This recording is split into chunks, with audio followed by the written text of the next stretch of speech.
Hello, welcome to my shop. I'm Earl Small Segment Shop. It's been a while since I did a video. It's been kind of a bad year, been bad problems.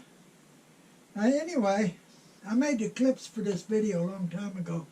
Just now getting ready to put them together and make a video and put it out. So, I apologize, but like I said, it's been kind of a bad year, and then something else has come up. Somebody wanted me to do a project. So the next video I'm going to do will be a project I was asked to do and got really involved. And I'm still involved with it.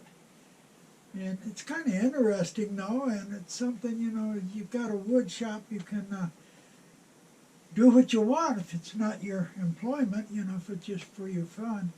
So thank you for your patience, and I'm going to go ahead and put this video together, and then we'll get on with the next one. I've been out of the shop for quite a while due to a problem I had. I had to have a section of my lower intestine removed, had a growth in it. Had internal bleeding after the operation. It didn't quit bleeding for 2.5 months. So anyway, it's November, late November, and I haven't got nothing for Christmas done. I want to make a small Cocobolo bowl. I got a Cocobolo stick here. So make the base the width of this. It's almost 5 inches, 4 7/8. Might be able to get 4 3/4 after I turn it. Maybe 4 5/8. I got some other pieces of Cocobolo too. Well, that one's a little darker, I don't know. Might not match, they're a little bit darker. Yeah, I don't think they'll match. They might. Have to sound them and see. They could match. Anyway, I want to make a Cocobolo bowl, and I want to put some yellow heart accents in it. What I want to do, make closed rings, and between each segment I want a little piece of yellow heart, maybe, 1/4 inch, maybe 1/8 of an inch, I don't know, between the segments of Cocobolo. Just a little bit of yellow heart. See how that looks. So the first thing I got to do and make a base, and like I said, I'll make it with this. I'll just cut a square piece, then I'll do like I normally do, put a mortise on one side, cut a round circle, follow the bandsaw, and I can put it on the chuck. So the first thing I got to do is cut off a square piece off the end. Do that on the table saw. I got the square piece chucked up in the coal jaws. I'm going to cut a mortise. I got it marked here. Probably can't see the pencil mark, but got it marked for cut a mortise. Fit my chuck. Then I got a ring marked around here. I'm going to cut a groove right at the very edge for the bandsaw to follow. And this is going to be a small bowl, so I'm going to make it with a solid base. Just because it's small, because I want a solid base on it. If I wanted a bigger bowl, I'd have to put a floating base on it. But this is going to be okay. So I'm going to go ahead and cut a groove around it for the bandsaw to follow, and cut a mortise in it for my chuck. I got it cut on the bandsaw, mostly round. Still a few flat spots. Got the mortise cut in it, maybe a 1/16 inch deep or so. maybe between a 16th and an eighth maybe. And one expensive tool, my Vic Mark chuck, mounted on the chuck. It's a solid bottom, so it don't make no difference which way I mount it. Don't make no difference which way the first ring glue's on either.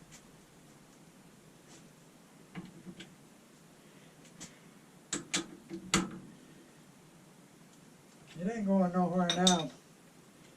Next thing is to turn it round and to dish it out in the center. Put a flat ring around the edge, about 1 inch or so. Glue the first ring on with.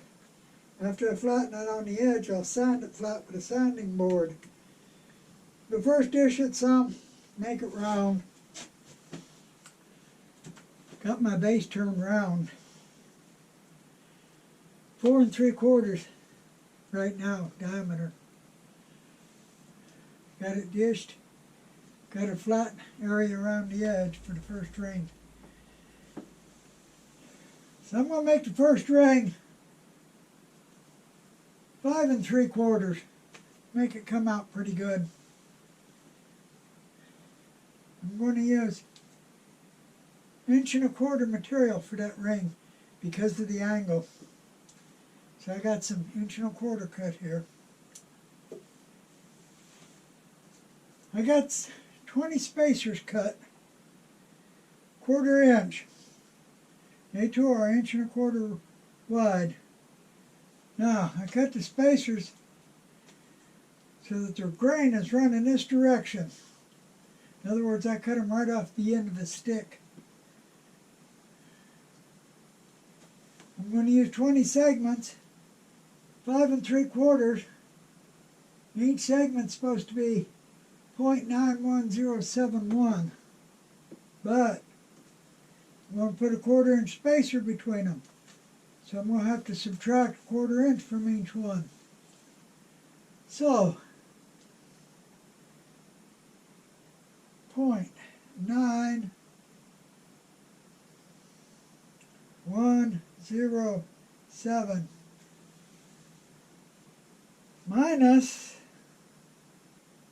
0.250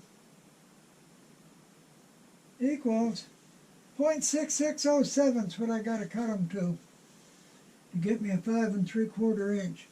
So I'm going to set up my fence.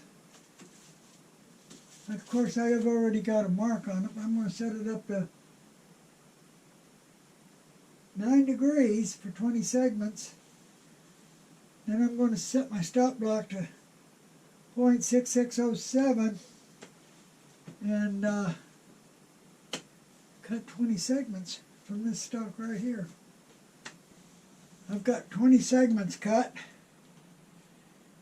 Got them sanded. Disc sander. Now, took the 20 segments and the spacers, dry clamp it, make sure all the joints are tight. All the joints on this one are tight. If they're not, have to adjust the angle on one or more segment. But these are all tight, so I'm ready to glue them up. So I'm going to go ahead and glue this ring up, then I'll clamp it for about 15 minutes, and then I'll flatten one side and glue it on. So I'm going to go ahead and just glue it up now, and then I'll let it set for 15 minutes. Okay, it's been glued up now. I'm going to let it set for 15 minutes before I flatten one side. I'm using the nylon cord clamp. I hope nobody's using band clamps anymore. They're ancient news. This is so much quicker, easier, and cheaper. A whole lot easier and cheaper. So I'm just going to let this, hang it up and let it dry for 15. Cut some more segments for the next ring. I got that ring drying. I'm going to cut the next ring. I'm going to make a next ring 6 3/4. 6 3/4 requires a segment of 1.069095.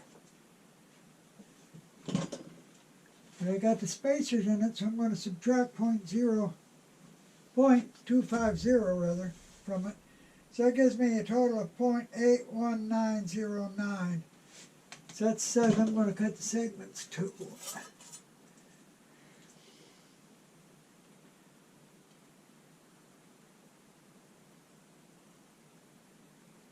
0.819.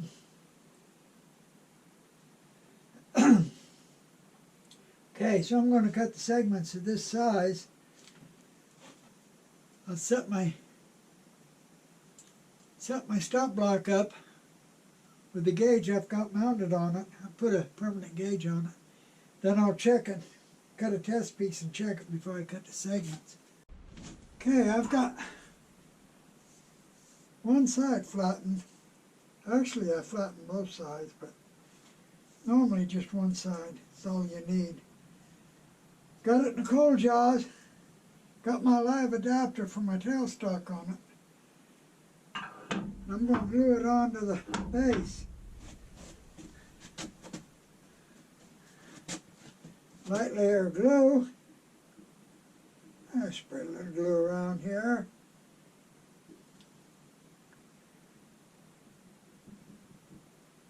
That should be enough.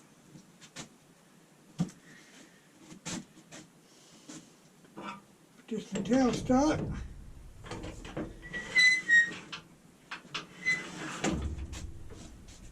Spin it around a little bit to spread the glue. Easiest way to spread the glue, better than using your fingers, unless you want a real thin layer.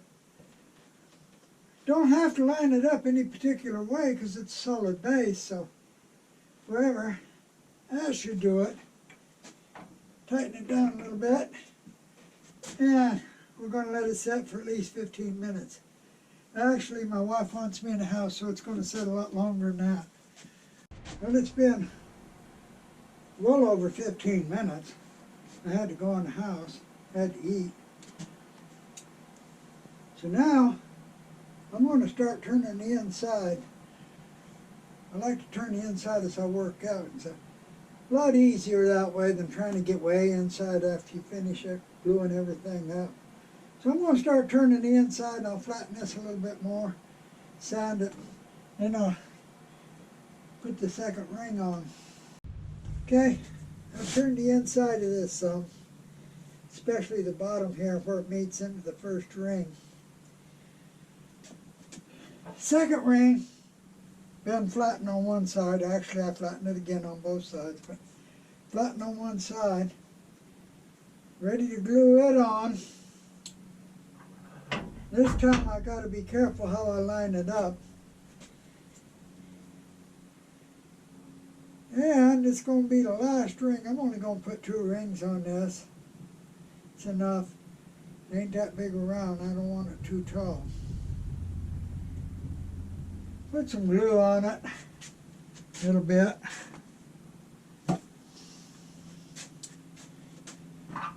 Put glue on it like that. I'll spread it around when I bring it up. Now, spin it to spread the glue around real good. Get the glue spread around real good. Yeah. Okay, drop it down. As close as I can get it.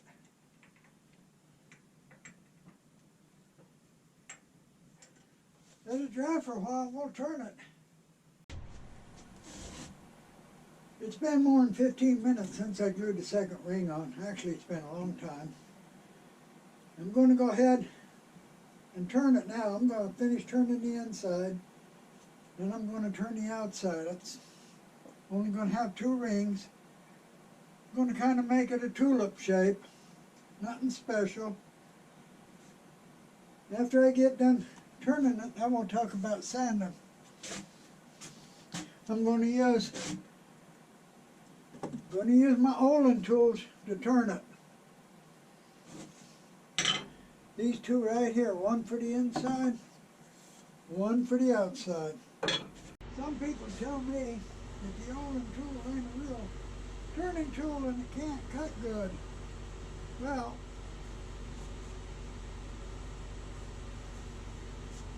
look at this. And look at this.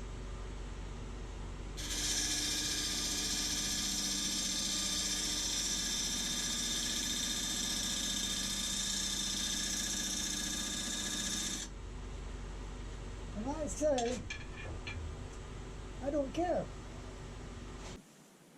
I got it finished turning. Kind of a small tulip shape, not a big bowl. Just big around, it'll be that high. I got to turn the bottom yet before I turn it over and do the bottom, take some of the material off. But now I'm going to sand, and this is one of my favorite subjects, is sanding. All the people I know, I don't know very many that really know how to sand. Even though I've showed them many times how to sand, they don't seem to get it. I don't know why. Sanding, and I'm going to get a lot of arguments on this, is the easiest thing in the whole process. Now I've got a video on sanding that I take a really hard wood turning. I mean really a hard wood turning. I scratch it with 80 grit. Now yeah, you got to take out your tear outs and you got to take out your tool marks with whatever grit it takes. And don't be scared to start with 80 grit. It's a valid tool. Sandpaper is a cutting tool and 80 grit's a valid tool. Don't be scared. Use it if you have to. Then after you get all your tool marks and your tear out, it's very, very, very quick if you do it correctly. And I've got all my sandpaper cut. Now I've got little pieces of, they're not all the same shape. And I've got all the grits. And what I'm going to do is go through each grit with just a couple of quick passes. Now, I'm doing Cocobolo. Cocobolo's oily and has a tendency to load up my sandpaper. That don't mean the sandpaper's no good anymore. If you just make a couple of light passes, you don't ruin your sandpaper. But yeah, it'll load it up. I'll have to clean it out later if I want to reuse it. I'll just throw it away. Because I got plenty. I got more sandpaper and I don't know what to do with it. North Carolina, there's no reason why you don't have tons of cheap sandpaper. Well, it ain't cheap. It's good quality. It's the best quality sandpaper. But it's cheap because they sell it by the pound. It's cut-offs from manufacturing belts. Clean Sport sandpaper is good as any. It's cloth-backed. It's very good sandpaper. I've shown people how to do it very fast, very quick. One of the people I've shown, I watched him make a turning about this big around, about that tall, soft maple. It'd take about 2 minutes to sand if done correctly. Go through all the grits, just a couple of passes. But no, he's, well, I turn it so I can start with 220. Well, I looked at it, he should have started with 80. But he's going to start with 220. He took a power sander, wore out 3 pieces of sandpaper. It took him 15 minutes to sand. It's ridiculous. Completely ridiculous. But what I'm going to do is go through this in real time, sand it out through all the grits, and I'm going to go through all the Scotch-Brite pads. Scotch-Brite pads are the equivalent of the higher grade sandpaper, but they're a whole lot cheaper. They're real cheap. And they work fine. Once you get above 800, even 400, go to Scotch-Brite pads. Now this turning is Cocobolo and Yellow Heart. If I try and put any kind of finish on it, it's going to bleed. Cocobolo does that. It'll bleed into the Yellow Heart. So what I'm going to do is sand it to about 320, spray it with water, although probably won't do anything with that oily wood. Let the water dry, that raises the grain. Then go 320 again, 400, 800, go through all the Scotch-Brite pads. Then I'm going to go to my buffing system. And I'm going to buff it out and put wax on it. And that's all I'm going to do. Like I said, it's because Cocobolo has a bad tendency to bleed if you put any kind of finish on it. You've got to be really careful. And I don't want to take time to mess with that. So first thing I'm going to do is I'm going to start sanding. I'm going to go do this in real time. Okay, I've got all the tool marks out, all the tear out. Now, I'm going to go through all the grits. I'm going to start with 100. I took out all the tool marks with the 80 grit. And I'm going to make just a quick couple of passes with each grit. That's all I'm going to do. Do this in real time.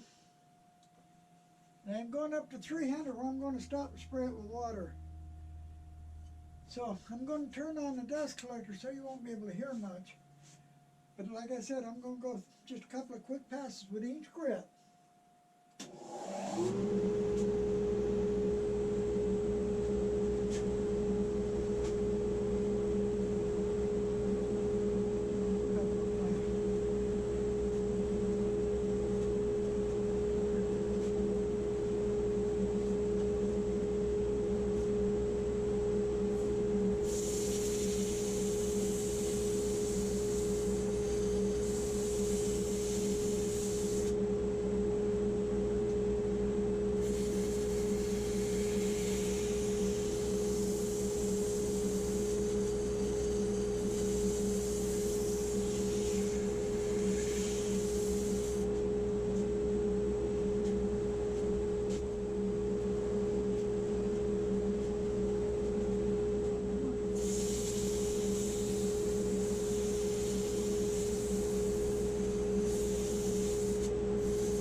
Okay, now I'm going to wipe it down.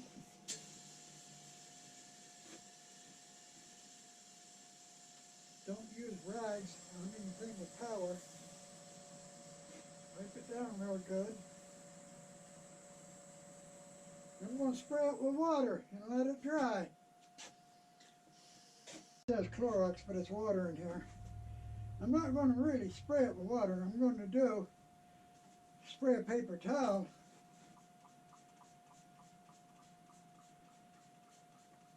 And use a paper towel to wipe some water on it. Not much, just enough to get it damp.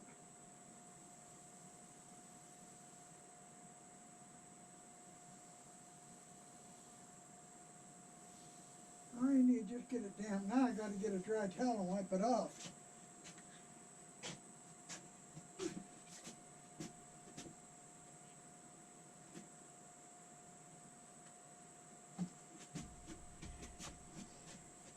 Same towel I used to wipe the dust up off of it should work.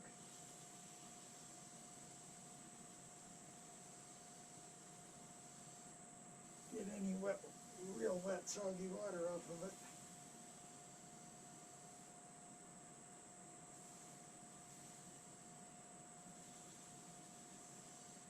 Now, as soon as it gets dry, I'm going to start with 320 and I'm going to go on up through 400, 800, and then a Scotch-Brite pad.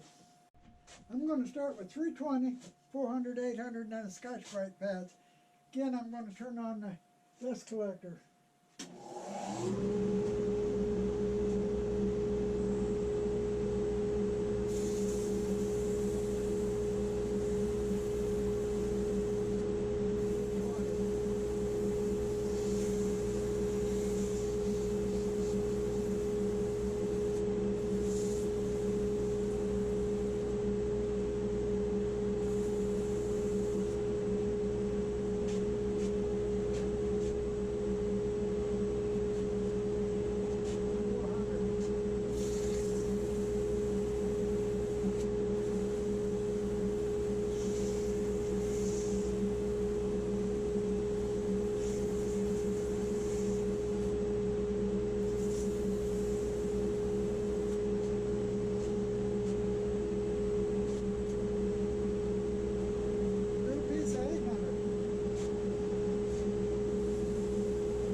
Just like a piece of glass. Quick and easy. Like I said, I'm not going to put any finish on this. I'm going to get the BL buffing system now. I'm going to buff it. I'm going to buff the inside using these. All three of them. The outside I'm going to use the wheels on, but I'm going to wait until I turn the bottom before I buff the outside. So I'm going to go ahead and do the inside right now. Do the brown, then do the white, do the white. It's picked up some of the brown on the white, I don't know. Then do the wax. So I'm going to do all three of them.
Okay. Go to the next one. I need to clean that up one time. But it'll do.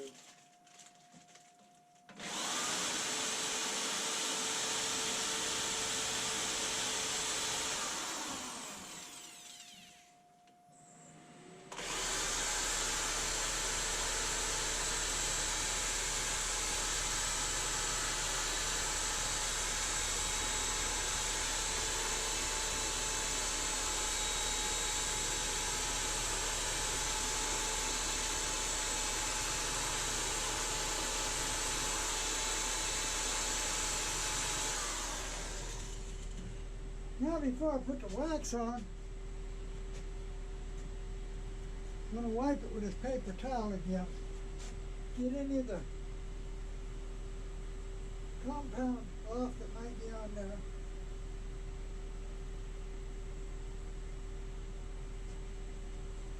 It's shining pretty good right now. Now we're going to put some wax on it.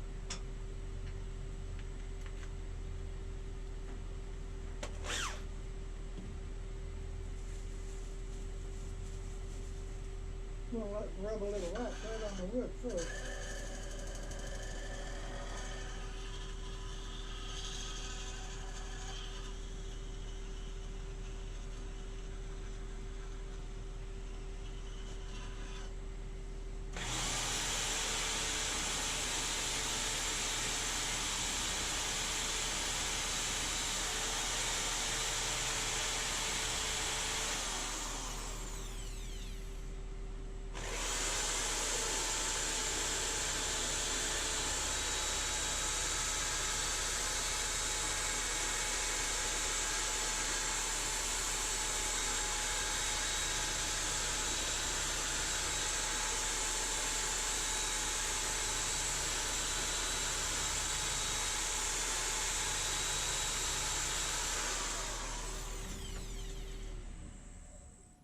That's pretty shiny and smooth like glass. I'm going to turn it around, cut some of the bottom off, finish the bottom, then I'm going to put it on the wheel, do the outside. Okay, I've got the edge taped off. I'm going to put it in the coal jaws. I'm using the tapered pins. I'm going to hold it from the outside because of the shape. After I put it in the coal jaws, I'm going to bring up the tailstock. And I'm going to turn off quite a bit of this bottom. After I get the bottom turned and sanded, then I'm going to use my buffing system, buff the outside. So I'm going to go ahead and just check it up and turn the bottom down. Okay, I'm ready to start buffing the outside. I got a motor and an arbor here. Of course, we're going to start with a triply wheel. Wrong stuff. I don't believe it.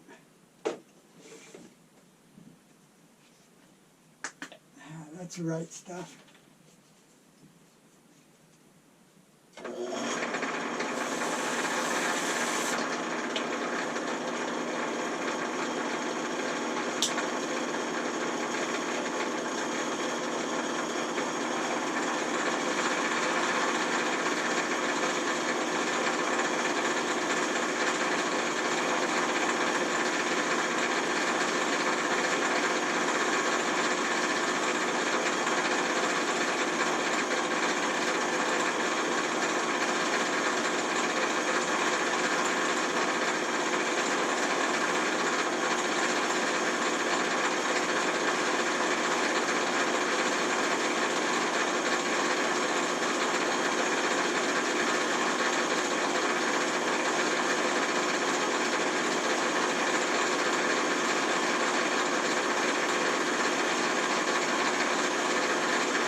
Okay, the aluminum oxide wheel, what they call white diamond, it's really aluminum oxide.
Now I got to take a paper towel and wipe any excess compound off of it. I got all the compound wiped off. Now to put wax on it. Got the wax wheel on.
Okay, there you have it.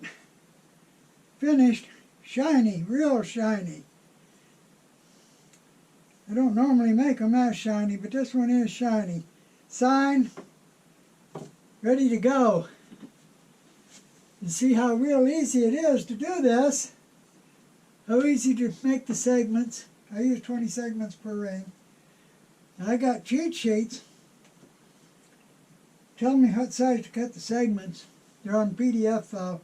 If you want one, email me. Tell me you want the PDF file for the cheat sheet. Do not leave an email address in the comments. Say you want one, but email me. I'll leave my email address up on top. And again, my favorite subject, sanding. A lot of people will argue with me, but sanding is so easy. It's the easiest thing in the whole process. And people just don't seem to get it. I don't know why. If you use the right tool, use all the grits. Don't skip grits. And then a couple of quick passes, that's all it takes. After you get all of your tear out and your troll marks out, yeah, use whatever grit you have to get them out. If you got tear out and you got troll mark, use the 80 grit. That's what it's for. Don't be scared to use it. 100 grit after 80 will take it right out, all the way on up. You seen me do it. And it's come out beautiful. Didn't take long. Easy. No power tools required. Your lathe got all the power it's needed. So, I appreciate you watching my little video. And if you haven't seen the rest of my videos, go to my channel, click on the videos at the top, and I've got 90 videos. I think I've got over 90 right now, somewhere around that. And I've got a couple of videos just on sanding. And I said one of them, well, both of them, it's really hard wood I use, really hard. And it don't take long, relatively easy. So, thank you for watching, and come back and see my next video. Thank you.